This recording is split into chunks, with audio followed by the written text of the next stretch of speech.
আমি ক্ষুধার্ত ছিলাম, তুমি আমারে খাবার দাও নাই। আল্লাহর বান্দা বলবে, আল্লাহ বলো কি, তুমি তো রব্বুল আলামিন, কি করে তুমি ক্ষুধার্ত থাকো? আল্লাহ বলবেন, ও বান্দা, তোমার পাশেই মানুষ ক্ষুধার্ত ছিল, অভাবী ছিল, রাত্রিবেলা না খেয়ে ঘুমাইছে।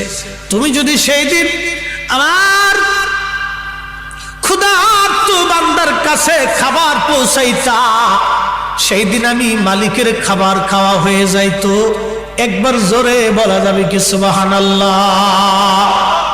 বাজার, আমার দেশে বহু ধনী আছে, বহু ধনী, প্রত্যেক বছরে 2-3 বার করে মক্কা মদিনায় যায়। যদি জিজ্ঞেস করেন বাপ কি জন্য মক্কায় যান, বলে বাবা উমরা করার জন্য যাইতেছি, মক্কায় নামাজ পড়লে বিরাট বড় সওয়াব। ওই যে মাঝে মধ্যে দেখবেন ঢাকাতে আমরা তো থাকি, আমরা জানি কোটি কোটি টাকার মালিক, ওই যে তারা মাহে রমজান আসার পরে মদিনায় মক্কায় যায়। কি আজিজি ভাই বন্ধু, মক্কায় যা কি জন্য জানেননি? আমি একজনকে জিজ্ঞেস করলাম, বাপ মক্কায় প্রত্যেক মাহে রমজানে কি জন্য যান? বলে হুজুর আপনি কি জানেন না, মক্কায় 1 রাকাত নামাজ পড়লে 1 লক্ষ রাকাতের সওয়াব, মাহে রমজানে পড়লে তো কোনো হিসাব নাই।